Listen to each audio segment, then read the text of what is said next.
IPL 2024-এ প্রথম জয় পেল বেঙ্গালুরু। সোমবার ঘরের মাঠে তারা হারালো পাঞ্জাব কিংসকে। বিরাট কোহলির দাপটের দিনে ম্যাচের নায়ক সেই ডিকে। এদিন টসে জিতে পাঞ্জাবকে ব্যাট করার আমন্ত্রণ জানান ফাফ দু প্লেসি। পাঞ্জাবের শুরুটা ভালো হয়নি, 6 বলে 8 রান করে ফিরে যান জনি ব্রেস্টো। তবে প্রাথমিক ধাক্কা সামলে নিয়ে প্রভ সিমরনের সাথে জুটি বেঁধে পাঞ্জাবের ইনিংসকে এগিয়ে নিয়ে যান শিখর ধাওয়ান। দ্বিতীয় উইকেটে জুটিতে 55 রান যোগ করেন তারা। 4 নম্বরে নেমে শুরুটা ভালো করলেও 13 বলে 17 রান করে ফিরে যান লিয়াম লিভিংস্টোন। 37 বলে 45 রান যোগ করে ম্যাক্সওয়েলের বলে আউট হন ধবন।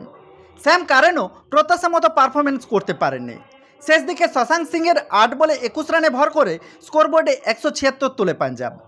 177 রান তাড়া করতে নেমে কোহলির দৌলতে শুরুটা ভালো করে বেঙ্গালুরু।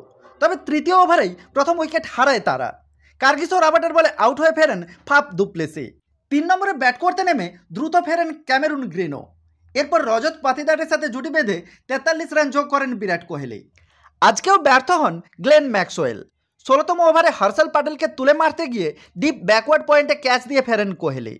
49 বলে 77 রান করেন। তখন মনে হচ্ছিল বেঙ্গালুরু হয়তো ম্যাচটা হেরে যাবে।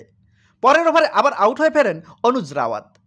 কিন্তু মহিপাল লম্ব্রকে সাথে নিয়ে শেষ পর্যন্ত বেঙ্গালুরুর পক্ষে জয় ছিনিয়ে আনেন দীনেশ কার্তিক। এদিন হরপ্রীত ব্রার পাঞ্জাবের পক্ষে 4 ওভারে 13 রান দিয়ে 2টি উইকেট নেন। তবে তা কাজে আসেনি বিরাট ও ডিকের জন্য।